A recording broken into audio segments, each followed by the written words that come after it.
All right, what's up, everybody? It is Saturday night. It's 10 p.m. and no, it's Sunday night. There you go. Try again. Yeah. Hey, what's up, everybody? It's Sunday night. It's 10 p.m. and we're here with the new Geek Fest Live, and I'm joined with Mr.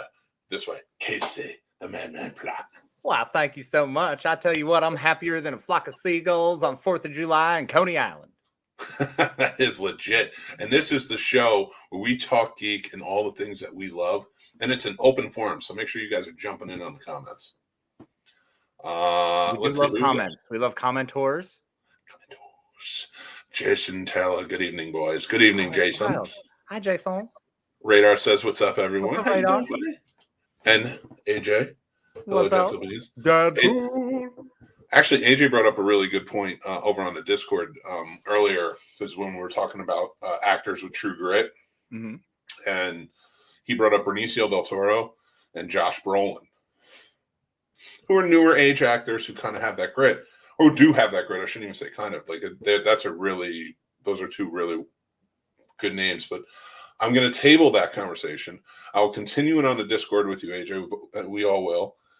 But that brought up a good topic for this week's Scene Snobs podcast, so I'm going to save it. So everybody join in then, and we're going to continue the grit conversation, but with a fun twist. And I want to say, Radar, thank you. Like the new intro, thank you. It is a work in progress. It's a fancy dancer. It's really just I was given music on StreamYard, and now I'm playing with it. Yeah, we'll find it. We'll figure it out. Well, this is an informal show, as all of you know, and like I said, just join in on the comments. But we are talking about a bunch of fun things today, and I'll bring them back up. I want to run World War Hulk plans by Casey and see what he thinks. I want to talk about the Doctor Who rumors with David Tennant. Maybe get an idea of like how Casey feels about Boba Fett, because I got to talk about it last week and talked about it with a few other people, but I didn't get his take. There is a new line of Batman figurines coming out, collectors wise, from the McFarlane Group, and I'm very excited for that. And you can see like a picture there. I want to talk about the Madame Web controversy that's going on with Dakota Johnson. We have Scream 6 is going to be filming this summer. It was just greenlit. I want to talk about that. The new Texas Chainsaw Massacre movie is coming out. Disney Plus is going to have a new Goosebumps TV show. They just signed a deal with R.L. Stine. And I'm going to talk a little bit about Reacher and Murderville, two shows that I watched this week, and I put out full reviews on that you can check out. Casey, have you watched anything lately that you were excited about? Nothing really beyond The Expanse, which I continue to my rewatch of as I'm completing this amazing journey. I actually started listening to the book on tape, which is real good, and also shows my age by saying book on tape. Yeah, it ain't tape anymore. It is far from it. Have you? It's a really great book on tape. World War Z. Yeah, everyone has said, but it's so abridged that I don't like it. Is it abridged? Yeah, man. They took a lot of it out. Oh, that sucks. Also, Bruce Campbell's any of Bruce Campbell's books on tape are good, but Make Love the Bruce Campbell Way, his second book, because it's a fiction, he plays it out. Is he narrating? Yeah. Oh, well, then I'm listening to it. Oh, yeah, you got it. It's so good. Thank you, random Audible points that I completely forgot about subscribing to a year ago. So I had 12 points when I signed up, or I got a message.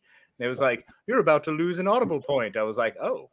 Well, I'm actually glad you brought that up, because Amazon Prime's going up in price. And but there's a way to save it for another year. So if you are paying month to month, you're paying $12.99. They're going to go up to $14.99. If you're for new users, that's going up this month. For users who've been existing, March 25th, it goes up to $14.99. If you're a yearly, it comes out to $119 now. As of March 25th, it will go up to $139. But if you are a month-to-month user now and you sign up and pay for a year at $119 before the 25th, you can have that year at $119 rather than pay the extra. So okay, cool. Well, that's the important piece I needed, because I'm an annual subscriber. It's the only thing in my life I think I'm actually an annual subscriber to. Yeah. I mean, listen, my wife and I were talking about it with the price going up. And we're like, should we get rid of it? I was like, absolutely not. I was like, absolutely. I mean, just ordering a couple of times a year is worth it with that shipping. Yep. And we order fairly regularly, for this stuff we need, especially our cookie stuff and things like that. So yeah, we need just not even for the Prime Video, just for the Prime delivery, we need it. Well, same, and I've always agreed with that. That's one of the reasons it's an absolute keep. It's the reason I was able to clear Netflix for a couple months and just go, nope, don't want it anymore. Well, here's the funny thing. Like after this weekend, talking to her, I was like, I would get rid of Netflix before I get rid of, and like you said. But I watched two shows one on Netflix and one on, and we'll start there with the topics, but one on Prime, and that is Murderville over on Netflix and Reacher on Prime. Now, I will tell you guys, I have read The Killing Floor, the Reacher book, but I've never continued. So I'm more, Jack Ryan is more where I always kind of kept that's my character. I'm a Jack Ryan guy. So Reacher's fine. But Reacher's much more action-y, much more, substantially more. And especially with it being the dude from Blue Mountain State. Yeah. Whom I love. He's a great actor. But at the same token, what are you doing, man? I just can't buy it. It's tough. No. It's a tough He's sell. perfect. He's perfect. Give the man, first of all, the man was Aquaman. Give him some credit. He was Smallville's Aquaman for a long time, too. So here's the thing. He did... that is Reacher in the books. When they cast Tom Cruise, I was like, really? Reacher's my size in the books. Well, not my size. I'm glad this is a visual. Right? Yeah, it's a good thing you were able to show your hands going up and sideways on whoever's podcast currently. No, this isn't a podcast. This is just video. Now, I could not get away with that on the Scene Snobs podcast. But no, so Reacher is my size, height-wise. And then he's like brick shit house, not fat shit house like me. But pump the brakes there, Chief. It works. He is that character, and he's supposed to look big and intimidating, but also kind of like barbarian-ish, because everybody who runs into him thinks he's just a big dummy, and he's a genius level investigator. And that was the good part about it. Is you're watching this guy, he comes into town and it's he's just a big lunking dude. But he puts it together well. He does the action, does the movements well. You don't get that big guy in the gym. When I watch Peacemaker and I see John Cena, I'm like, that dude can't move too well. Yeah, no. Alan Ritchson. Limber. Yeah, Alan Ritchson on this show, I was like, he can pull off the moves. He can pull off the martial arts moves and stuff. It's really well done. They follow the first book, Killing Floor, really well. They change up some things with characters, and I don't want to get too much away. I did a full review on it too, but I think if you're going to make crime drama shows, this is the vein you got to do it in. It's action packed. There's a lot of levity to it because he's kind of a fun guy too. He'll make jokes and he's just kind of he's just not an idiot. So he's jocular in a lot of ways too. Right. So he plays it well, and all the supporting cast is really good. All right. So I think you'd really enjoy this one. Okay. Well, you won me over with saying the supporting cast is good, because as long as, even if the main character is rough, a good supporting cast can carry it. Oh, they are. So okay. Well, it's Malcolm Goodwin from iZombies on it. Okay. Willa Fitzgerald, she was on the Scream TV show, the first one. She's in it. Bruce McGill's in it. A few other people. Nice. Like I said, a really well done show. But stop sleeping on Alan Ritchson. That was the best part of Blue Mountain State. He did great as Hawkman and Titans. I really dug him. I believed in him. You know what I'm saying? He did break me of the Blue Mountain State thing. So I did open myself up to him. For some reason, seeing him this huge just a preview, and I was like, oh, wow. I just went immediately back to, I don't know. But if you're not, anybody who's not familiar with the books, that is who Reacher is. So when they cast Tom Cruise, a lot of Reacher fans were like, What? He's like 6'5". Like, Fair how enough. are you going All to right. cast somebody who's 5'1"? The camera Hold on, don't he's go got that big low. boots. He's 5'3". Oh, fine. Let's get to some of the comments. George C3's here. Finally got What's in. up, George? Miss you too, George. Thanks for joining in, man. AJ, those are stellar topics to discuss. Thank you, my friend. He's also Hawkman Titans. There you go. See, AJ knows, man. I didn't get that far. He knows, dude. No, it was good, man. Look, Titans is a decent show. It's got some tough parts, and overall, they didn't cross finish line well, but I enjoyed it. Well, it's still coming back, I heard. Oh, is it? Oh, yeah, they're coming. They just cast 3 new villains. Oh, amazing. Okay, cool. Yeah. I thought it got canceled, honestly. If only now, because HBO Max is really pumping a lot of money into that is true. DC world. If only there was some sort of box that bundled all these TV movie services into one package at one price. I'm not getting cable. Stop trying to convince me to get your cable. I've heard of this cable, and I don't like it none. Now, I will tell you, Reacher was probably my favorite. I'm watching that and Pam and Tommy. I had to take a break from The Expanse to get all these done, but I want to get them done fast to get back to The Expanse. You need to, man. I've paused myself because you're in season 4? Season 4. I'm season 4, episode 6. Okay, awesome. I can catch up to you then. I'm getting to where you're at, so that way we can be conversable. You'll have, yeah. And we should do a few watch parties where we have some fun watching it. Yeah. But I'm telling you, man, every show I've been watching so far has been really good.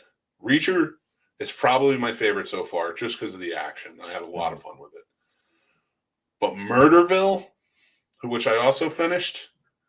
Now, let me tell you the premise of Murderville for anybody who doesn't know. It's on Netflix. It's based on a British show called Murder in Successville.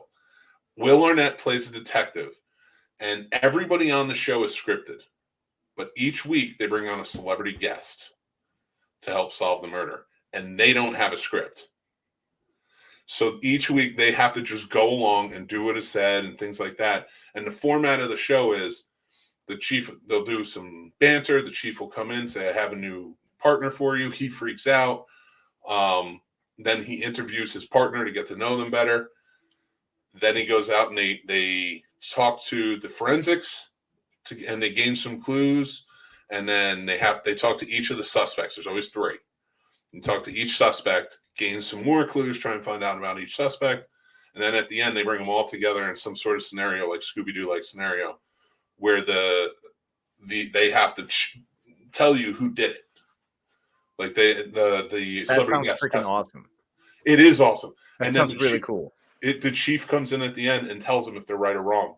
If they're right, congratulations. If they're wrong, you're fired. It's so funny. But like Will Arnett is fucking with them throughout the entire thing. He makes each one of them has to go undercover during the case at some point or talk to one of the suspects in a weird way. It's always fun. So the guests for this season were Conan O'Brien, Marshawn Lynch, Camille Nanjiani, Annie Murphy from Schitt's Creek, Sharon Stone, what, and Ken Jeong. Oh yes, and I will tell you, every one of them was great. Annie Murphy was a little light on hers. Funny, but you can tell she doesn't have an improv background. But Marshawn Lynch was probably my favorite. Really? He has no improv background. He has no acting background, but he got into it. He was like, I'm solving this murder. At one point, he tackles a dude. What? And that can't be, it's not scripted. He didn't hurt him. You can tell he didn't hurt him. Yeah. He just couch, but like saw a moment to tackle somebody. He got so into it. He did that. And just like his faces, and then he'll start fucking with people back. The only thing that episode was missing was was biscuits and gravy. Like I wish Will Arnett looked him right in the eye and was just like, tell him biscuits and gravy. Marshawn, my man, hold on. Dude, I had to tell you, that's a show. It's a half hour each episode. Watch them all. They're all different because each Conan O'Brien was really fun too. And that's on Netflix? All great. It's on Netflix. It just came out on Friday. All right, You yeah, can bang these out in 3 hours. awesome. And I saw it came out. I watched the preview and I was very excited to watch it, but now it's happening. I'm going to do Yeah. that as soon as we hop off. Dude, you're gonna love it, and I can't wait for you to do that. Let's see what everybody's saying. Okay, welcome, Kathleen. Thank you for joining in. Oh, just popping in. Okay, well, I don't blame you. Actually, I just bought some comic books off Kathleen, horror comics from back in the '60s. It's pretty awesome. AJ says, "I'm still blown away by Sebastian Stan as Tommy Lee." Yeah, I've only watched the first episode so far because I was watching everything else. So I need to watch the other two, and that's week to week. So I'm not going to be. I'm only going to review them after it's all over. So that's unfortunate. Whereas everything else kind of came out already. So I don't. I got to be honest with you, man. It's both these shows, and Pam and Tommy's good, but like I said, I only watched first episode, so like I'm not fully in. Whereas I finished these other ones. Yeah, outstanding shows. Between those two shows, which is Netflix and Prime, and then HBO Max with Peacemaker, and then Boba Fett over on Disney Plus, or Mandalorian 2.5. Mm-hmm. I'm just doing that to drive AJ crazy. It's been, I can't get rid of any of them. Honestly, I've been up on the Mandalorian. Huge fan. Yeah. Huge fan of what they're doing. So happy. I wanted to get your opinion on the last two episodes because we talked about the first four. Yeah. I did also watch House of Gucci. So I did watch something new recently. Okay, cool. How was it? Amazing. I was blown away by the performances. Everyone was fantastic. I mean, Jared Leto, of course. What do you expect? Like, I keep sleeping on him. Every time I see he's in the credits, I know he's going to be great. He's yet to do something I've really disliked. Like, I don't like his Joker, but it doesn't mean it's crap. You know what I'm saying? It's not like it's bad. Yeah. I just didn't like that David Ayers didn't get the opportunity to put the story he wanted forth. And after everything we've seen in the remakes and the changes, we're aware that there was some stuff that probably didn't turn out the way it should have in Suicide Squad. And I will always fight for that. I will not. Yeah, well, same. I think James Gunn taking over Suicide Squad. I think the fact that the first one wasn't great. I didn't hate it, but it wasn't great. It was not. Or wasn't on par. It was on par with like Batman vs Superman theatrical. Oh yeah, junk. I don't think we can put it on par with junk. It wasn't absolute trash. But that's why I liked the second one so much. What James Gunn did. Yeah, it's out there, and I love that people are really enjoying Peacemaker and the bonkers way that it's going. And then they look back and then they criticize Suicide Squad because it's like Starro, and then I was like, that was awesome. That's the fun, man. It's go ridiculous. It's a comic book. Yeah. If you are seriously telling me that your comic book wasn't done the way you want it to be, your fake fantasy land didn't come out the way you were hoping your fake fantasy land would. Yeah. Sorry, it's someone else's interpretation. That's what all these are. And we're lucky enough to have most of the creative team behind them functionally doing it, except DC. I am on the side of, I understand that it's the director has a vision for it and stuff like that. But for me, I think you do have to play to the audience on these comic book movies in a big way. Because like when we go to see something, we expect a certain level of like what we want. Well, and I think one of the parts that upset me was, and sorry to interrupt, but with the Ayers cut specifically, it's just that they had the characters, man. They had what I thought of the characters. They were perfect. They had a decent enemy. They had everything set. And unfortunately, they had a lot of loose ends that never got closed. And an hour and 40 minutes didn't do it. Well, no, I'm fine with releasing the Ayers. I'm fine with releasing all of this stuff. Like 100%, like, just get it done. Put it out there. And it should be. Like, look at No Way Home. No Way Home is going to be 4 hours of footage. I'm so excited. I'm so excited for 4 hours. Still in that way, the MCU's like, yeah, fine. You can have all the cuts. I don't give a shit. Yeah. Like, they don't care. They're like, let's do this. And DC is just kind of like, no, you'll like what we get or go fuck yourself. And it's like, dude, it's such an Oliver Twist situation. It's such that more? You want more? It's wonderful. How dare you be hungry, you orphan? Right? Like, Jesus, you get one meal a day. Yeah, it's like, Jesus. man, but I want this. Like we have a lot of allowances. Hence, we get the Star Trek or Star Wars movies and everything, and we have to those allowances where they're plot holes, but it's Star Wars. Like, I love it. Same thing with Marvel. There's a lot of holes in Marvel, and yet we're like, nah, whatever. Did you see that the Hulk? He was awesome. Like, Yeah. if I you think give that's us like, what we want and you play service to us, it works. and I think Versus that's X-Men, which didn't. X3 really sucked. They didn't even try. well, Brett Ratner sucks. That's bad. I'll always stand by Brett Ratner sucks. I don't mind the first Rush Hour, but he still sucks. The scene snobs support that statement entirely. No, so for me, going in and DC at this point has lost me. I mean, I'll watch them. I'll always watch them, but I'm not. I have no expectations anymore. It's like Peacemaker is great, but when I walk in, there cannot be expectation, or I'm going to get disappointed, like I was with Batman versus Superman, which I didn't even go see Justice League in the theater. And better than anyone, me not going to see Justice League. I should have seen Justice League in the theater like I was more excited for that possibility after the Avengers came out than the fact that I'm watching the Avengers. Bro, you're the one who sold me on DC. I had given up completely. I remember I had cashed all my chips in when we met. I was like, I will never touch DC again. Yeah. You're the one who turned me because of your undying love for it. I love DC. That was I loved Marvel, but I had who I loved in Marvel. Mm-hmm. And I always tried to learn more about the characters, and that was a lot easier as I got older with the internet. But so I got the encyclopedias when I was young, when I was a kid. Yeah. But you're never really learning about them. But DC, I had to learn. I wanted to know the whole story. I wanted to know everything that was going on. And I was all about it. But Marvel is king. I mean, if you go the top tier superhero, in my opinion, is Spider-Man. I agree.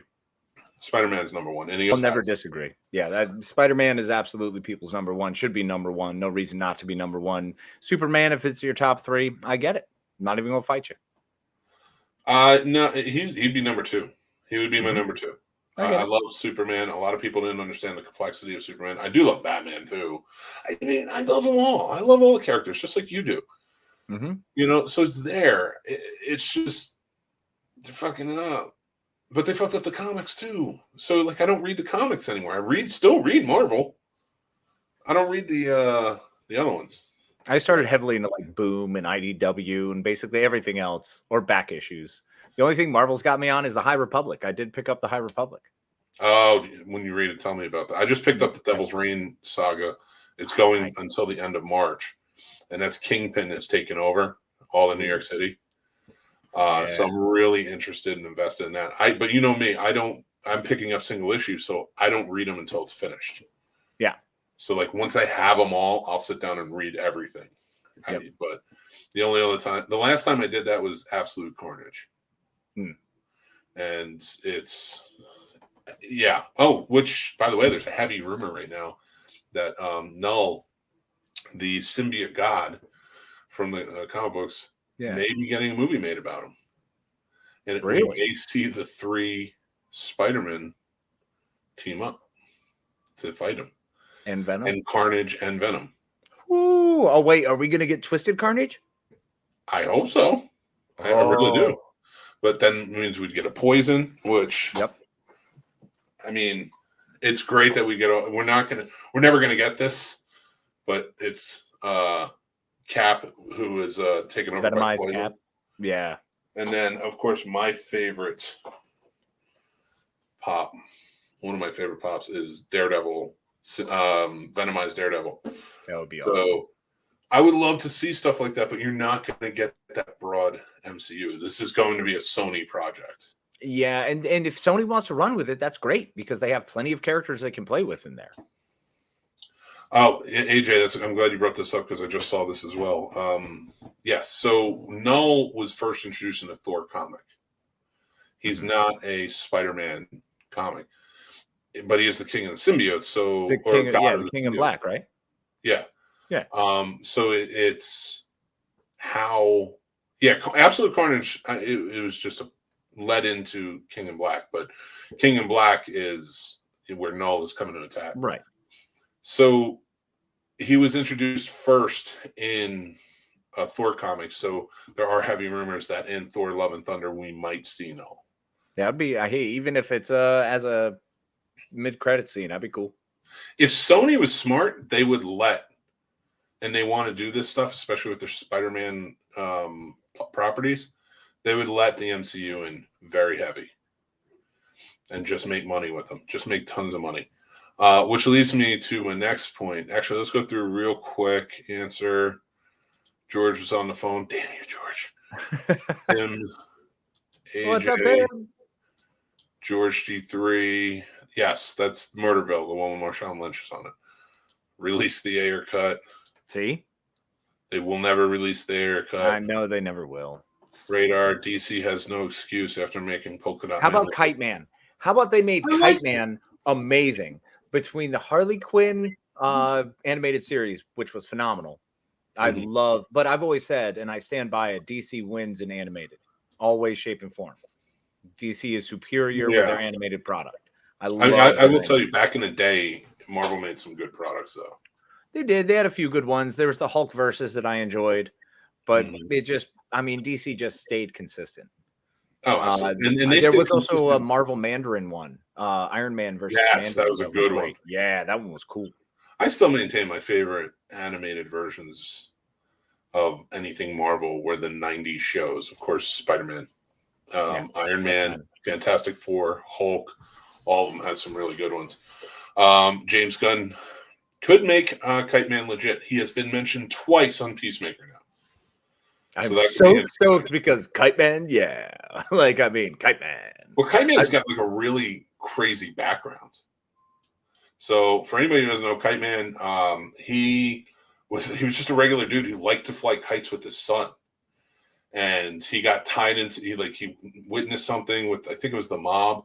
And so Batman made him go undercover, and then the mob killed his family. And so he turned into Kite Man, a villain who goes out and kills. It's almost like a Punisher type story, but he is more villain than he is anything else. But he took on Kite Man to kind of in the memory of his son. So it's kind of heartbreaking. Oh my God. But it's also Kite Man, super lame. That's very fair. And he was a Batman villain of all of them. Right. Kite Man and War of Jokes and Riddles was great. They've brought listen, because he's got such a complex background, they've used him properly. Not like Condiment Man. Plus. Yes, and supposedly that's going to play into whatever we see in the movies. So yeah, the X-Men 97 bit. I'm super excited for that because that was one of the superior cartoons of all time. Oh, that was absolute. So before we get into World War Hulk or anything like that, Dakota Johnson, yes, was cast as Madam Web. She was. Now, anybody who doesn't know who Madam Web is, Madam Web was Spider-Man. She controls the Spider-Verse. She is the conduit between all the different Spider-Mans all over. And she's blind. She's kind of stuck within her web, where she is, but she has a rich history that goes into it. And the second Spider-Woman actually became the new Madam Web. Right. At some point. And I kind of think that's where they're going to go with this movie. But there's a controversy. This was announced earlier this week that she was going to be taking the role. Now there's a lot of people speaking out against her getting the role because she's not blind. And they think that somebody with the disability should take on the role. Now, to that sip, I think you and I both agree it should go, first of all, it should go to a movie star. This is a huge property. I'm not saying blind people cannot be movie stars. They can. But you got to stop attacking people who are actors who are going to act and take roles and say, well, they're not disabled or they're not challenged in that way, so they shouldn't take this role, and they're taking it from somebody who is. But they're actors. Their job is to go out there and act as if they were. The actor didn't make that choice. The studio did. Yeah. So I think the weird thing that we do for some reason as a society is forget that there's a step above in the decision makers, and instead we attack the ones that we see as on our level. Yeah. So And they're someone still who's just working is getting attacked versus the person who made decisions. So, and for someone to say, well, why would that actor even take that role? Sorry, if you're a working actor who gets the opportunity to be in a major freaking franchise, yeah, you take the role. I don't see a problem with it at all. And she's a great actress. I think she'll do a fantastic job. Yeah, I see no problem with this at all. And it's an origin story, so it works. She's still young. She can pull it off. Here's what pisses me off. It's the same all the time. We attack the actor. We try to get them removed, and we try and force the studio's hand to get what we want. And now I say we because collectively as fans, we are all lumped in together, whether we disagree or not. Truth. If you want blind actors to be on the level of movie star or anybody with any kind of disability, then you need to be forcing the studios to allow those opportunities to exist. Right Absolutely. now, they don't make movies where people with disabilities can step up. And that's fucked up. And that's who you need to be attacking. Well, fine. Cast her. She's the best actor. But have you talked to everybody? Have you talked to anybody who's blind who's an actor? Are you giving everybody the same opportunity to do this? You know? Now, how do you argue that? Like, you are going after this woman who took a role, who's going to be great in this role. And she wasn't always blind. So maybe she's playing the younger version. And so now what? What are we looking at now? What's going to come of this? Just drives me nuts that attack the system that's holding everyone back. Exactly. Stop attacking the movie. There's no point to it. They're not the ones turning the goddamn wheels. Go after the people who are actually the movers and the shakers. Everybody's trying to approach, different mid tiers to lower levels, and they're not actually focusing their vitriol where they want or where they need to. And at the same token, they're hurting other people, just being dicks. And if you really want to hurt someone, don't spend the money on it. There you go. That's what you do. That's the choice you make. We spend money on these things because we love them. If you don't love them, don't spend money on it. That's, as a consumer, the power you have. Actually, I'm glad Radar brought this up because I'm more upset about Dinklage against the Seven Dwarves than I am about Madam Web casting. I'm not, because what I'm saying is that the people with disabilities, I'm not saying they have to lead the charge, but we all do. We all have to say, you should be able to see more blind people in movies that are written directed for or by, people with disabilities who want to see those stories told. Mm-hmm. I think it's more fucked up that a movie like At First Sight was made without a blind person. But then at the end of it, he gets his eyesight back. And towards the end of it, he gets his eyesight back, and then it kind of tricks. It's a fucked up movie. But plus, let's remember, it's a fictionalization of a nonfiction tale. All right, it's a story of, hey, who would play you in the movie version of your life? Do you remember that question? Who would play you in the movie version of your life? Yeah. We don't need someone to play exactly who we are. We want fucking movie stars to play us in the version of our lives. That is true too. These are professionals doing the damn thing who are really good that we give awards to. And you're going to get mad at them when they do a great job? It's just crappy, man. I think it comes down to like what Radar's saying here with I do see why he's going after, because it is a representation of somebody that he is. And when you're calling them dwarves and you're using this and you're going to hire little people to come in and do it. Yeah. It's work, but are you perpetuating something? And he's just annoyed. He's like, I've had to fight my way through to get real roles. And we don't allow that. We don't allow that for anybody. Like, I'm a special case, and he worked his ass off to get there. Yep. It's I can understand why he's upset. We should be listening more. Now, does that mean that we can't tell a story? No, I don't think that he should cancel it. But he spoke up, and he's making them think. Mm-hmm. You know, and I think that's what we need to be, and that's what I'm saying. Like with this blind situation and other people with disabilities, we should be making the studios think. Like maybe we should be making more movies led by disabled people. You know, written by disabled people from firsthand experience, and then it's almost like the free market. Like give them a chance, and if their movies don't do well, now I'm not saying there because like everybody can work on them. But you know what I mean? Like if they don't do well, then we see what happens. But I don't think that will be the case. I do not think that's the case. I've known plenty of disabled filmmakers who've come in who are fantastic, who don't get the chance. And that's messed up. That's what you need to fight against. And I think that's all they want. You know, they just want the chance, you know? And there's nothing wrong with that. We should be giving them the chance. So I get why Peter Dinklage spoke out against it. Yeah, and I mean, and also I understand where he's coming from as a human being who's lived a different experience than I could ever consider. I could barely conceive that life. Like in reality, I think long and hard about it. And that's things are not made for people who are naturally shorter. It's just a world that we live in. Like you have to pay extra for that. Yeah. Unfortunately, it's not the standard. So the idea of a story from, I don't know, when did Snow White and the Seven Dwarfs come out? 1912? Well, they're making a new one, a live action one.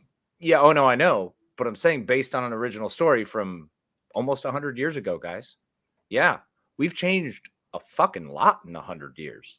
So I don't really see the issue with someone being upset with an old mindset that doesn't really push us forward as a society or make anybody better. Like Radar's point here too is really they changed the roles to mythical creatures, CGI. Mm-hmm. And there are a lot of dwarf actors that are upset at him because those were in their words dream jobs. Mm-hmm. And jobs being another part. Absolutely, so I get it. Yeah. And I get that, but like he spoke out. He's not in the movie. He spoke out about how he feels, and it annoys me. I don't think there's anything wrong with that.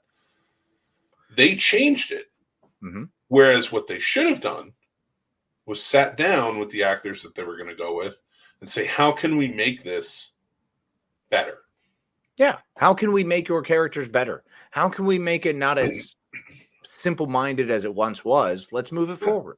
Let's move it forward, man. That's all it is. Exactly. And we'll go from there. And now you can have Snow White and the Seven Dwarfs. But there's representation. There's people listening. What about 7 tiny humans in an orgy house? Let's do it, man. Go ahead. Push the extra mile. You're a sick fuck, Case. Al Pacino played a great blind man and son of a woman. Did that piss people off? No, it's the 90s. Nothing pissed anybody off except for people were all Michael Douglas and falling down. Yeah, exactly. And it was just a lot of booze and everybody was on fucking Prozac. But I'm sure weird, man. But if there was a blind actor who was given the chance to do that role and they did it just as good, I don't think there's any, but what I'm saying is there should be more opportunity for them to try out. Oh, I agree. I don't think just because it's a blind character, you have to go with a blind actor. 100%. But when 100% of the actors that you're looking at aren't blind, there is a problem. Right. You got to open a door. Yeah. And you got to open several at this point. Like the double doors, you got to at least open up. You got to, so more people can flood in. But yeah, it's, and we're seeing it more and more. This cancel culture is a joke. Yeah, I think it's starting. I don't think it's as much cancel anymore. It's in what I've seen. It looks more like it's scaled back to consequence culture. Yeah, which it's starting to level out to where we want it to be. Consequences for stupid fucking actions, or consequences for good actions. I agree to a point, but not totally. And two things happening this week that make me feel otherwise was the Whoopi Goldberg situation and the Joe Rogan situation. Well, bro, let's talk about it. All right. We'll get to those other things later. So the Joe Rogan situation, Joe Rogan has a podcast. He's had a podcast for years. It wasn't an issue for anybody. I mean, people spoke out and said, listen, you're an asshole, you're a conspiracy theorist. But because it was his show, whatever. Like you couldn't do anything. He could still produce his show like we do with this and other indies do. And then he got the Spotify deal. And since day one, people have been gunning for him for things he said on his show. My feelings are, I don't agree with what he says, but he says them. And now you have the choice, just like the old Howard Stern. If you don't like it, turn it off. You know? But we've lost track of that because now it's, if you don't like it, viscerally hate this person and take them out as hard as you can. Joe Rogan's an asshole. I like his comedy. He's funny. I liked him on news radio. I loved him on news radio. I fucking loved him on what was it? What was the Fear Factor, man? Yeah, Fear Factor. Fear Factor's great. I love him on UFC. I'm a fan of certain things. I like his interview style and podcast. You know what episodes I don't listen to? The ones where he's talking about things I do not agree with him on. And I'm perfectly fine with it. But I know he says them. I like dissenting opinions. You know this about me. I always listen to the people I don't agree with more because I need to know the fuck they're thinking. I agree that you do. You should know what's going on out there. I don't want to get in depth personal of how he's thinking, but and again, I don't agree with him. I like when he has Bill Burr on and they're talking shit about comedy. It's funny. Mm-hmm. But then when he also brings on people who disagree with him. Now the racial slur things, there's no defending that, and you fucked up. And he apologized. And he apologized in a very classy way for a lot of things. And at that point, I think just shut the fuck up. Why gun for me? He apologized. That's it. It's done. You're gunning for him. Fuck you, Neil Young. Fuck you. I don't care about you, Neil Young. I don't care about your music. But what pisses me off, and you and the Breon Browns and all the others, is, well, we're pulling. Why can't you sit down and have a conversation? Why can't you go to Spotify and be like, listen, I don't agree with what this guy says. No, you are forcing Spotify's hand. And the fact that Spotify stuck with them says more about them than it does you. Because they said, we put all this money into him. We think we like him. He comes here, does this. He apologized. Let it go. Are you still going to leave? We'll allow, if you're going to leave, we won't argue with you. No contract bullshit. Just pull your music. It's fine. But it's still like, you got to fire him. Well, you left. Shut the fuck up. You got your music pulled. We haven't argued with you. We let you do your thing. He apologized. He's still on our platform. It's the fact that you got to force it until he's completely dismantled and isn't even allowed to make his money. And that's fucked up because the guy's just trying to do what he loves doing in his job. And you're taking that away from him. And again, I don't agree with him, but I'm not pulling the Scene Snobs off of Spotify because I don't care. I think there needs to be discourse. You know this about me in a big way. I love discourse. I love having conversations that are uncomfortable, that are important to have, that make us grow because it increases our knowledge, because potentially we're going to learn something new or we're going to give something to someone else and we're just going to expand our fucking minds. And the more you know, the less you can hate. The more you understand, the less you can be a bigot or a shithead or a bad person. You just have to continue to grow, and it hurts. No one likes to fucking grow. No one likes change. So in your brain, when you're having conversations and forcing yourself to fucking learn something new, people aren't comfortable with that. And it's a piece, it sucks, man. And it sucks that there are people who are going to take their music off of a platform that is a pretty huge platform that is going to take away and detract from certain people, never hearing them or maybe having to find other avenues. Oh, God forbid. I don't know who Neil Young is. But let's have a conversation, like you said. Let's have a conversation. It's so difficult for people to have a conversation because people want to walk in going, I'm right, and that's it. There's no more talking or learning to be had. You're an idiot because you don't agree with me. Yeah. And that's not okay. And he's that idiot too. Like, again, I'm not defending Joe Rogan, what he said or what he's done. He's an asshole.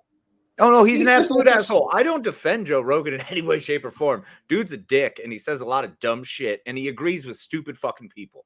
But I will agree that he opens the floor for discussion. He does. He brings people One of my favorite parts about him is at least he opens the door for discussion.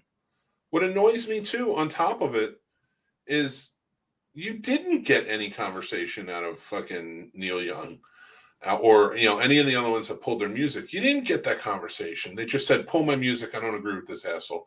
And I guarantee you, most of them pulled their shit without ever listening to an episode. Not ever listening to one full episode of the guy. They heard bullshit. A bit that they didn't like, and that was enough. I listened to him because he has a goddamn paleontologist on the show. He's had him on like 4 times. They smoke weed and talk about dinosaur bones. I love it. But they canceled fucking Elon Musk, and he had to leave CEO of fucking Tesla because he smoked weed with Joe Rogan on his show. Shut the fuck up. Seriously, shut the fuck up. Let's see what some of the people are saying. Radar says a lot of people saying Whoopi shouldn't have been put out for 2 weeks are the same people just trying to take down Joe, and that's the issue. All right, we'll get to Whoopi in 1 second. I want to get through all the comments first. People are cherry picking who to remove and not remove based on their personal beliefs. Yes, they are. Casey Preach, you're absolutely right. People don't want to talk. They just want to feel important about their own opinions and have feelings validated. It's a classic. I disagree with 2 of those things. Okay. The cherry picking. Yes, they do cherry pick, but really, it's almost like any time there's an opportunity. I don't even think it's cherry picking. I think there's an opportunity to take somebody out. Of course. And especially celebrities. Well, and Joe Rogan also has a lot of people on a show people don't like that Ben fella, and the Candace lady. And I hate them. I hate those 2. But let me tell you what. I don't care that they have their own shows. I don't give a shit. It's not for me. It's propaganda. It's bullshit. It is what it is. But you can't. But no, it's just bullshit. Like you can't. There's nothing you can do. People are choosing to buy into it. They're fucking choosing to buy into it. Yeah. Who am I to tell someone not to buy into something? Let me tell you what. I've tried to do that to people. It never has gone over well. Not once. But you can't convince people not to join a cult once they're in the fucking white shoes, okay? That's it. No. It's there. It's done. You're not going to say anything. Your words are hitting a wall. And they're not in a cult because they truly believe what's going on. They're in a cult because they're followers. So it is what it is. But but the people who don't want to talk, they just want to feel important. I think a lot of it comes down to now that there's a voice, a lot of these people feel like they can talk and they're finding other people who are listening. And it starts out like all great things start out with great intentions. It starts out in a way where you're like, okay, this is going to be one way. This is how we're going to handle this. Yeah, we're building a friendship. Maybe I'm having a conversation with my buddy, where we're all of a sudden have the same ideas. Yeah. Yeah. And now for me, it's you've got the punishment, though. That's where you need to end. I don't care that these people are talking and want to take this person out because they disagree. Fine. But you got the punishment. Spotify lost a lot of artists on their channel. There's a punishment there. And they still sided with Joe Rogan. And Joe Rogan doesn't deserve to be punished for saying something on his show that you have to seek out to listen to. Now, to go the other way with it, with the Whoopi Goldberg thing, I like Whoopi. Now, it's funny because like Joe Rogan's fine. I don't really care about the guy. I actually like Whoopi Goldberg. I love Whoopi Goldberg. Even though she is like someone I can't understand sometimes because she says words that I don't validate in my brain. They don't make sense. They're not logically in there because she has little cuckoo pants. But I love Whoopi Goldberg. She was Guinan. She is Guinan. And she's coming back as Guinan. And I'm cool with it. So, but in this situation, she's a black woman who's been through a lot of things. Now, I can't speak for that, and I'm not going to try and mansplain. Ted Danson, for fuck's sake. Which she admittedly said that was her idea. But regardless, I'm not saying that he was right. I'm not defending that. I'm saying, but even she was like, hey, I think this will be funny. It was not. It was not. And I bet you Ted was like, Whoopi. I know you're a comedian here. but this didn't go well. No, but we all made mistakes. But that's the thing with Whoopi Goldberg. What she said wasn't right, but it's been explained to me by Jewish people in the past, and explained to me, which I needed it explained to me, about it's not really about racism, it's about prejudice. And what happened. I'm not confirming or denying that. I always looked at it as like, well, he hated a completely different type of people for the way they looked. That's racism, isn't it? Prejudice, bigotry. Yeah. All right. But that's how it was explained to me, was prejudice. So when she said that, I looked at it as like, yeah, well, that's been explained to me as it's prejudice more than it is racism. So I see her point. But she got raked through the coals on this, to the point where people were treating her like she's Hitler.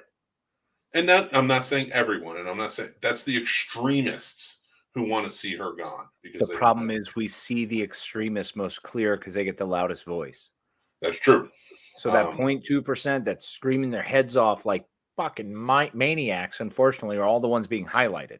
What we're not seeing are all the moderates, us normal folk who just have conversation. Actually, I'm not normal, but you normal folk who want to have conversation and actually just moderately discuss this because it's fucked up. Yeah. She fucked up and she said some fucked up shit and she thinks some fucked up way. Sorry, I don't know her life. I don't know what her eyes and her brain know and have seen. I've never walked those shoes, so I don't know. I don't think she should have been punished. Not the way she was, because again, another apology came out. And it wasn't accepted. And I think we've gotten to a point. I think that's the real problem when we get to a point where even when these celebrities are apologizing, and I don't think that they should be completely dismantled in their lives. I get why Harvey fucking idiot was dismantled. I get why that douchebag. He's a rapist.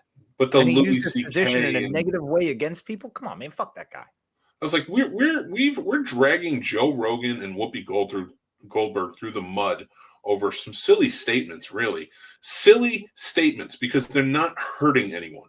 If they were propaganda or pushing, or trying to cultivate a cult out of this or something, that'd be one thing. Then I would say then they're trying to propel something forward. They made silly statements where they look like assholes. And we're not talking about the child slavery that's going on that's mixed up with all the chocolate companies. We're not talking about all the other atrocities going on in the world. Nobody's talking about the Ukraine and Russia right now, and that fact that we're going to go to war again. And the Uyghurs are still being fucking sent to camps. We're still not having these discussions, folks. Nobody wants to talk about them. We'd rather be more upset about our actors and actresses and our podcasters. Yeah. Those are the people we should be angry at. The people that we're entertained by, the people we tune in to have fun with, the people we want to listen to and enjoy ourselves. If these people who are so mad and all of the entertainers would turn their vitriol towards actual real life fucking things going on, turn them towards the Ungers. Something would happen out there. Turn them towards the Ungers and try and help them. Yeah, turn get them towards China, who's the real place that needs to be fucking canceled. We shouldn't even be. Honestly, I haven't really watched the Olympics because we shouldn't fucking be there. Yeah, no, man. I've seen 4 different feeds of people, of reporters being drug off or moved to different places or accosted. It's terrible. And that's the thing. Do I blame all of the population of China for this? No. Absolutely not. No. And most of the people working there, no. They're doing their job. But fuck that monster of their president who's sitting there on screen waving like he's the fucking king. And everything he's doing to the Muslim communities there. And we're talking about fucking Whoopi Goldberg making a shitty comment. We're talking about Joe Rogan, who didn't even make a shitty comment about anything. No, he's just been kind of shitty his whole career. And the fact that people are upset about it now is also the other part that I'm shocked by. When I saw people were upset about him using the N-word, I was like, bro, have you never listened to this man for the last 30 years of material that's fucking out there? Have you never listened to a lot of comedians who are loved comedians who are out there? How are you not more pissed off that Bill Cosby's out of fucking jail? What? Nobody's talking about that. Nobody's having that conversation. And that's the problem. And that's where I think people are fucking ridiculous. There's so many atrocities going on out in the world. Sorry about this geek podcast. So, by the Boy, way, we flipped hard. yeah, but seriously, like, shut the fuck up. She's gone for 2 weeks and they still want her fired from the show. Shut the fuck up. Go after the real fucking monsters. Go after the real people. Go after the Ghislaine Maxwells and find out who the else was fucking on there. Oh, I'm sorry, Prince Edward might have a case come up against him, so he had his royalty just completely taken away, which he still fucking lives by. And fuck yourself. Seriously, go out there and fix this shit. And you know what? You want your loud voice? Really go out and fix it. Go after the banks. Go after the government that's fucking you over with your money. Yeah, go after all that shit. Go after the people who are really wrong. Stop going after these celebrities who say stupid shit. Yeah, because guess what? We say stupid shit. That's part of the joy of what this is, man. We're all dumb, crazy people who are just trying to connect on certain levels. And sometimes we're not the people that you put in your mind is that what we are, We fuck up. We make mistakes. Everybody does something stupid. We'll say a wrong word or fucking offend someone. It happens. We apologize. We don't mean to hurt anybody. Our goal is not to be negative and nasty. Our goal is to try to be uplifting and happy. And maybe touch you and bring you something good into your soul and your life and your heart. So when people are nasty to you, when you maybe just kind of misdirect or do something dumb, I don't understand the vitriol that it turns with. But even then, if somebody did do that, and I'm on the other side of this, if somebody did something to wrong you, you don't have to wrong them back. Just don't have anything to do with them. Turn the other cheek. I have walked away from more people who have fucking really been shitty to me and then just walked away, and to the point where it's just like, well, what happened there? Like, I don't need to fight. It doesn't need to be a fight. It doesn't need to be an argument. It doesn't even need to be made up. I don't like you as a human being. You're fine. And there's a lot of people in this world I prefer not to have anything to do with. And a lot of them are higher ups in our government. All that shit. Like, I don't care about you. Believe me, I'm not looking to get invited to dinner by Mitch McConnell anytime soon. I heard he makes awesome turtle soup. I highly doubt it. Why would he kill his own kind? Exactly. Because he would kill any kind just to make a buck. We've learned this. How do you have 3 coffee mugs going? What are you doing? I'm glad you finally noticed. Oh my God. I did notice for a while, and I'm just like, all right, one has my face, one has the Lisa Marie fucking squiggle on it. Yeah. And then the other one has the black. It's the black mug. I'm like, I picked it up. Listen, I'm Sean Spencer in this shit. I found it, but Radar says, Casey, did you ever see the episode with paleontologists arguing against the fossils are fake? It was beautiful. It was one of my favorites. No, like legit. It's that same guy. That's the paleontologist he has on. And I think it was his second or third time he was on, and he did the fossils are fake video. They did a point by point breakdown, and literally, like in the first 2 minutes, he's like, "All right, there's already 3 things," and he just like lights a joint. He's like, "This is gonna take a while," and it was. I think it was like a 28-minute video that took the entire 2-hour show. It was hilarious. Jesus, listen, I've walked out on a date from a girl who said, "I don't believe in dinosaurs." I just got up and left. Oh my God. Yeah, you remember that. Yeah. I sat down, and I don't know how dinosaurs came up, but she said, "I don't believe dinosaurs ever existed." And I just got up, did not say goodnight, did not do anything, got in my car and went home. Bro, what else do you have to say at that point? That's it. We are not on a date anymore. If you don't think a fucking Triceratops was rolling through the streets here at one point about 29 million years ago, then you get the fuck out of my face. That's true. I agree with you wholeheartedly. I mean, how else are we driving vehicles? For crying out loud, they're called fossil fuels. What is happening? Well, Casey, I'm gonna get back to the geek track. I feel like we went on the cancellation track a lot, and I want to talk to you. I want to ask you, one, have you heard the new rumor for Doctor Who? For what? For Doctor Who. Okay, so sorry, I just want to make sure I heard you right. Thank you, Adrian. Oh yeah. So here's my thing. The Doctor Who thing is really fucking me up. Because I heard the rumor that 10's going to come back as 14. And first of all, if you're listening, David Tennant, you are by far one of the greatest actors of our time and one of my favorite people to see on screen. I'm sorry, I have to disagree. That Shakespeare stuff is really bad. For human. So anyway, go watch Snobs podcast this week. Nope, get out of here. Stop, don't ruin my moment. Anyway, David, between us, I just want you to know that as the Doctor, you were the man who became my doctor. You are the man who made the Doctor a character and a reality for me. I really do appreciate everything you've given us on screen, from your fantastic job in Criminal or the wonderful gig in Broadchurch. You have positively crushed it. Your ability to show range, skill, and ability is just off the charts. It's something it's unheard of. It's immaculate. It's touching. And it would be an honor one day to be able to speak to you, to just be in your presence. Really. That would be awesome. Both Broadchurch shows. He was on the American version too. Oh, that's right. Yeah. And did you ever watch the BBC Staged with him and Michael Sheen? Yes. Yeah. You told me about it. Very good. They're great together. I mean, they're hilarious. They're almost as good as us. Almost. Not quite there yet. They'll get there. They have to have a few more years of friendship. Exactly. Which, by the way, 2011, we're going 11 years strong, my friend. Bro, we are. Look at that go. Yeah. Dude, yeah. Fucking, I just realized it was 2022. It's fucked me up a little bit. So, yeah. Oh, fucking Radar. I would love to. If he comes back as 14, at this point, I don't care. I don't even watch 13. I like Jodie Whittaker. I don't like Chris Chernobyl. I don't like him as the showrunner. I don't like what he was doing, his storylines, anything like that. I really liked Jodie Whittaker, but it was hard to watch because I was like, this just isn't. She's such a great actor, and she plays a quirky doctor that I like, but it's just not. I wish she would stay for Russell T Davies. Yeah, see, that's my thing. I love Jodie Whittaker as the Doctor. 13, like I espouse my love for her. I think she's fucking awesome. She's the favorite. She's my best parts of like 9, 10, and 11.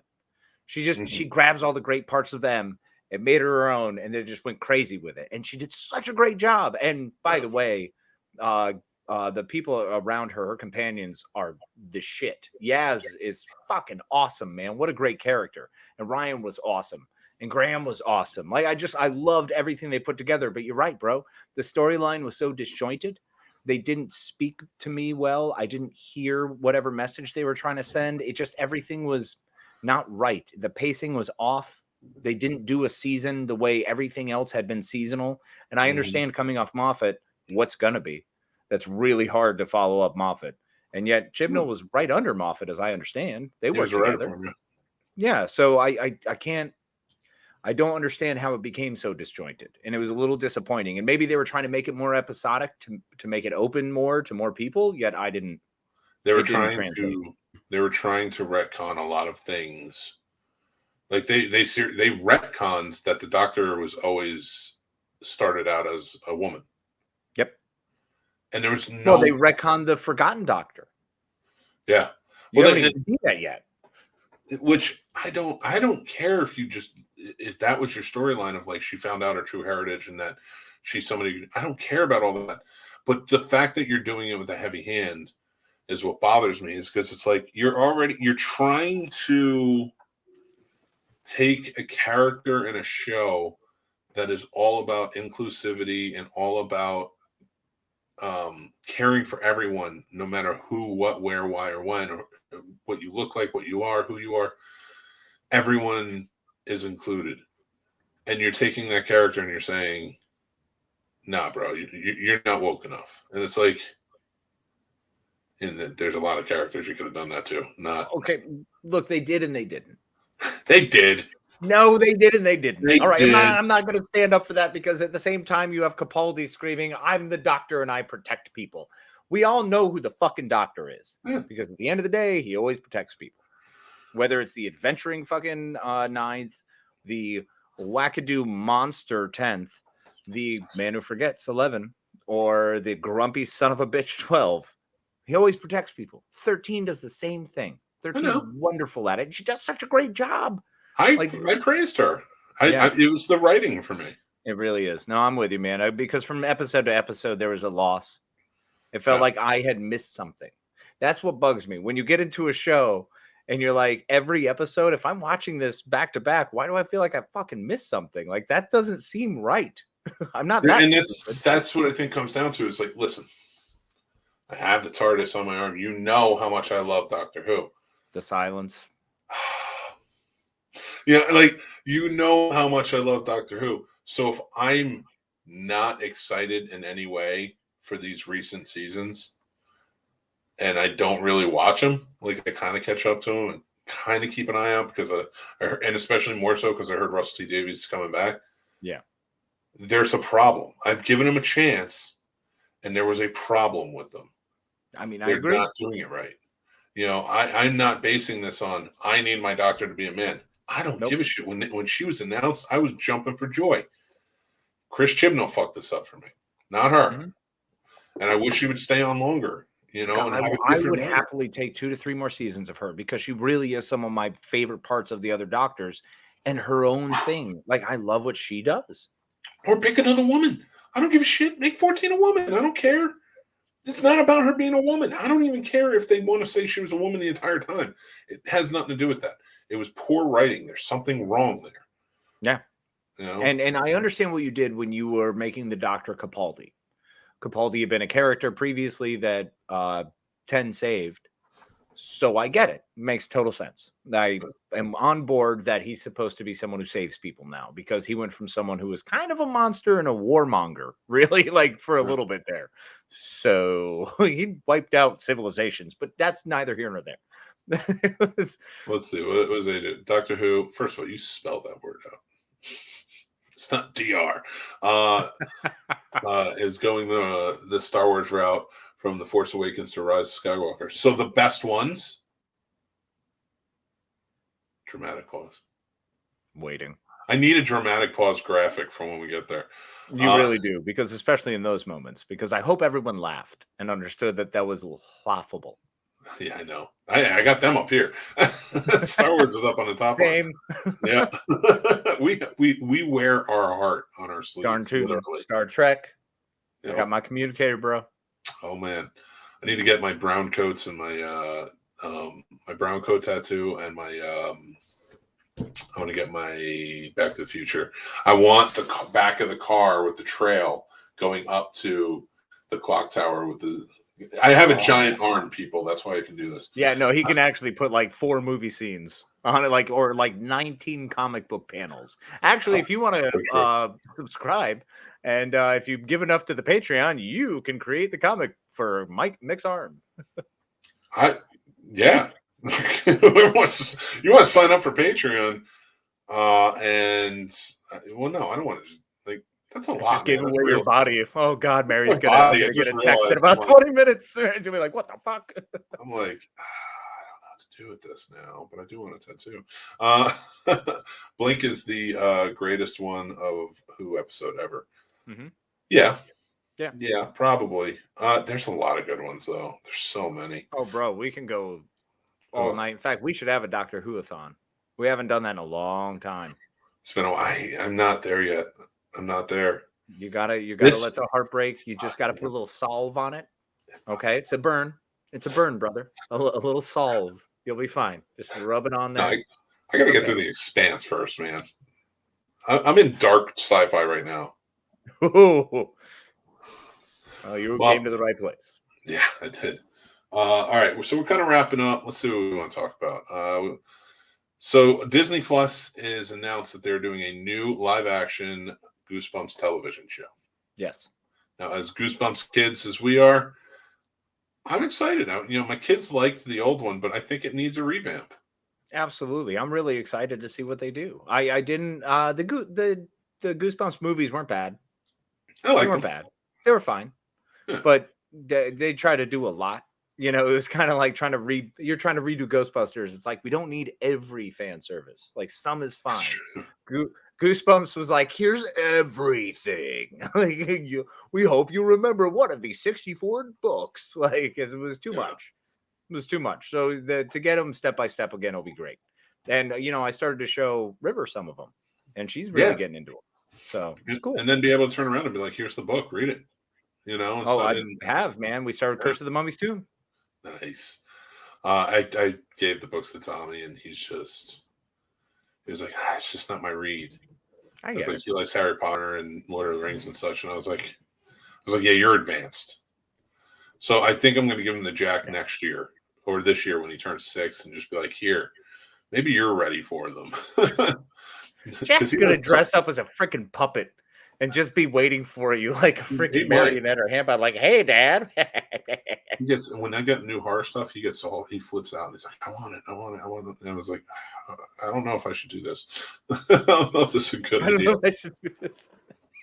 I want to meet Eccleston once just to say, so left Doctor Who for after one season of movies, huh? How's that going? He's an incredibly big star in Britain. He's phenomenally successful. He's very successful. And he didn't not like his time on Doctor Who. His time on Doctor Who was just a different step for him, and he apparently had a bad experience on set. So yeah, and it was too much. He couldn't handle all of the shooting for that, because it was a constant all day, every day shooting, and he was just like, I can't do this, and it took away from doing other things. Mm-hmm. Now, with that being said, if I ever meet Christopher Eccleston, I know exactly what I'm going to say to him, and that is, it never rains when it pours. Because Gone in 60 Seconds from what? Oh, that's right. You got a thing with wood, huh? And then smash a chair on the table. I'm just gonna straight up look at him and just go, "Sir, you are fantastic." Thanks, George. Hey, George. Love your face. Eccleston is a trip, man. Yeah. One rains as good as another. It never rains when it pours, and it's just like that made no sense on him. He's just doing puns now at this point. But that rolls us into because we were talking about Goosebumps, so I want to roll into Scream 6 has been greenlit and going to start this summer. Yep. I'm excited. Dude, man, you give them all. I have always been that person. You know I'm that person. If you want the opportunity to take an IP and do it your way, keep going. Have fun with it. You got a good twist to add? It's doing well. I want them to continue on Friday the 13th movies. Yeah. I do too. Not reboots. I want continued on. Keep doing them, and everything's canon. It's the only one you can actually continue on with, man. Because Michael Myers, The Halloween Kills, we got our final trilogy coming, and we're done. We got one more, man. But I'm excited to have just that. That to me is enough. I don't want more. I don't need more. They're going to do it right. They're going to give me the Laurie Strode story, and then they can do whatever the shit they want to. But Michael Myers, and give me more Freddy Krueger. Where the hell's my Nightmare on Elm Street, man? He's coming. He's coming. That's one that I want back, because the Jason, we're getting all the Jason. Friday the 13th will live forever. Where I want the Dream Fucker. The Dream Fucker? The Dream Fucker. I love it. I will say we are getting that. Netflix purchased the rights to do the movie, so we will come back and we'll see what happens with it. I don't know what they're going to do. I always said they should continue it on. I want Jason X continued. That's fine too. I mean, I'm just saying, let's continue it. Let's continue it in some way. I want that storyline continued. I'd be okay if they just continued on from Jason X and but he's back in Crystal Lake and he's just doing the same shit he always does. Crystal Lake, you can always year 3000. Let's go. Yeah, all the way through. I wonder who will be connected to Sydney this time. I bet you her mother comes back from the dead. And she's Ghostface this time. She's like, I had a great orgasm with that guy, and now I got killed for it. And then, whatever. I could see it. You could tell I'm winding down because it's almost Monday. Bro, I know. I'm doing the same thing. I'm like, I am fine for the next 46 minutes. And then Monday. All right. It's your show. Are you excited for the new Texas Chainsaw Massacre movie coming out on Netflix this month? I am curious about it. Excited is different because Texas Chainsaw Massacre is one of those that, yes, you can do it a lot and you can play with the story a lot, but we have to remember you got to respect the original story because it is an actual original story to a degree. Mm-hmm. You know what I'm saying? What came out of that movie, the way Texas Chainsaw Massacre changed horror, the way it brought a new light to cinema, means if you're pulling that name out, you better fucking do it justice. So it doesn't have to be the same movie, but it better be a great movie. Yeah, I'm good. No, I'm just kidding. Actually, it looks really exciting. It continues on the story of the original, so I'm excited to see where it goes, how it plays into it. The trailer was kind of funny. I like that whole like they're all on the bus and he gets on and they're just like taking pictures, and then it's just it lives up to Massacre.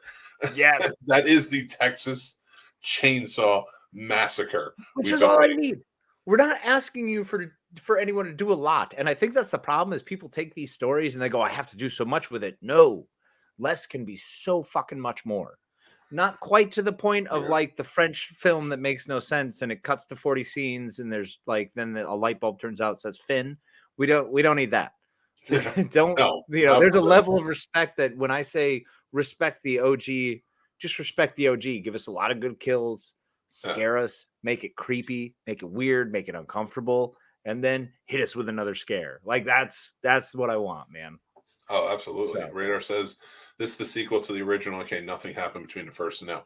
Yes, but they've done that before. With it wasn't the beginning. The beginning was a sequel to that one, but it was Texas Chainsaw Massacre something where Alexandra Daddario was in it. Oh yeah. I love it. Yeah. The beginning. That was just the Texas Chainsaw, wasn't it? No, it wasn't. Because there was Texas Chainsaw Massacre. That was the Jessica Biel one, right? And that was a remake. Right. And then they came back with this one, which was a direct sequel to the first one.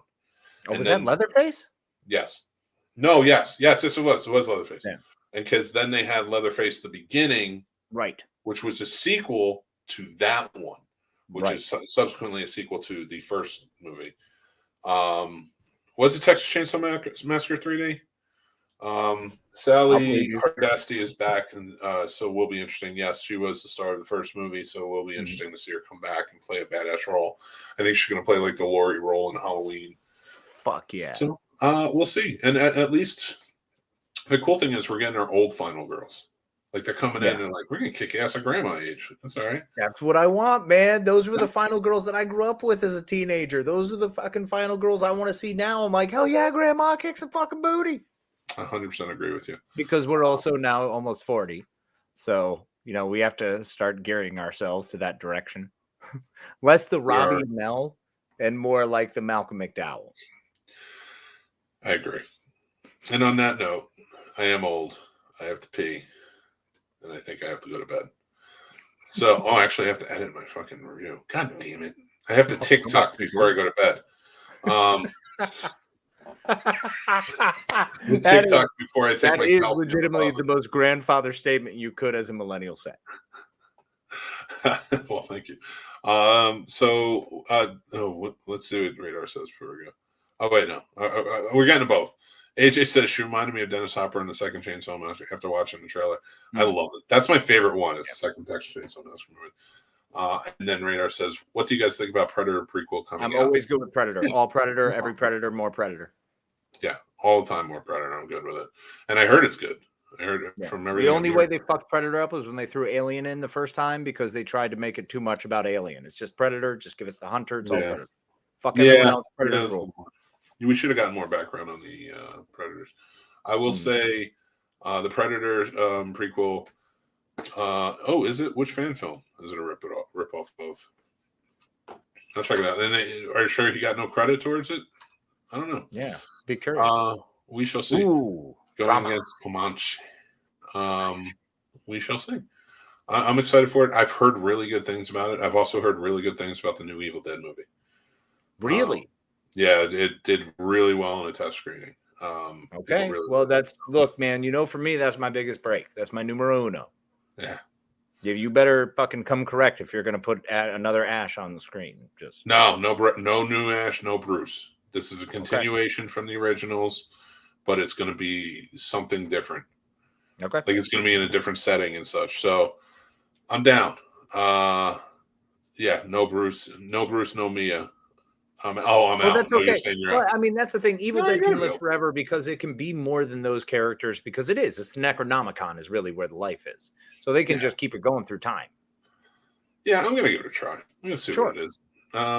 Listen, that's not totally true, Radar. Did you watch Jason Goes to Hell? Because he's a Deadite, and the Necronomicon was in that, so it's an Evil Dead movie, and there was no Bruce in that one. Don't look at me like that. It's true. No, it is. He is a Deadite. That is a confirmed canon thing. For real? Yeah, Jason's a Deadite.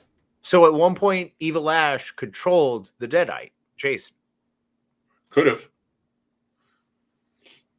I mean, he was in man. medieval times. I'm gonna fanfic the fuck out of Sam Raimi this week. Oh my god. Yeah. Warrior Predator on Blinky 500. Oh yeah, you told me about. Okay, I'll check that out. Nice, man. That's a good channel. Everybody should check out. Actually, hit subscribe on our channel. Yeah, check that out. Then go over to Xanderpool Gaming. Hit subscribe there. Then go over and hit subscribe on Carolina Fear Fest because we'll be broadcasting there when we're there as well. Bingo. And then go over to Blinky 500. There's some really cool videos. And subscribe there. So I was okay with that, but at least I wanted Mia from the reboot. Yeah, I mean, I'm going to give it a try. It's because, yeah, we'll see. I'm open. Sam Raimi with that beautiful story. We'll see. I'll be open to it. Yeah. I'm trying to be open to everything because this is the year of not being comfortable. So we're just doing it. Yeah.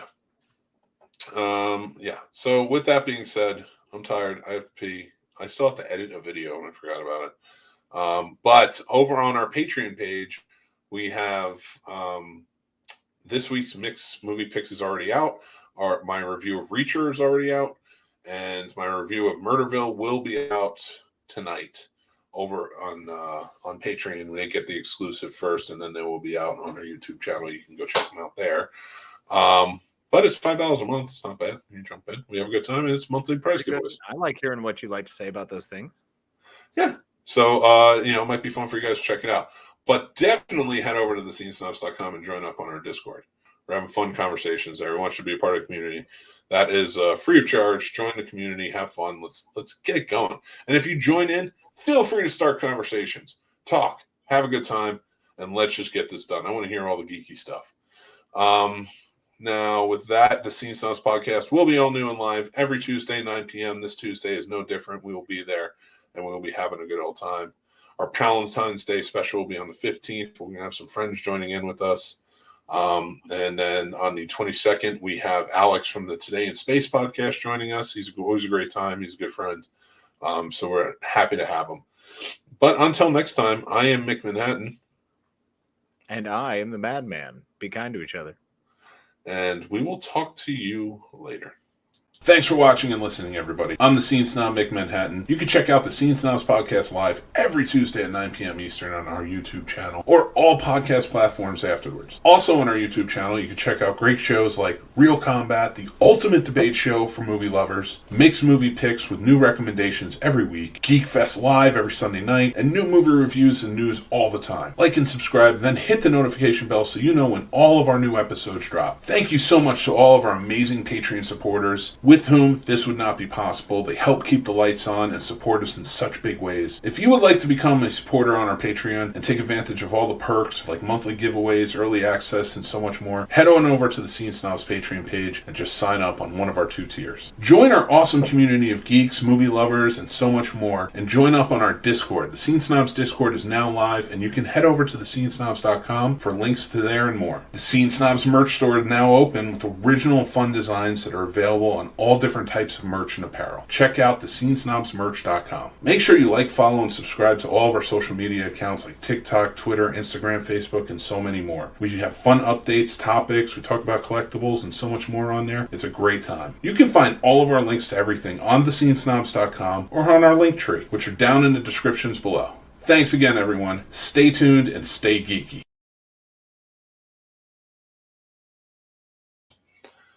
I don't know how you people listen to my voice. Very carefully. AJ, good night, my friend. Radar, good night.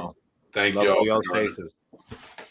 AJ is the man. He knows everything, and so does Radar. I love them.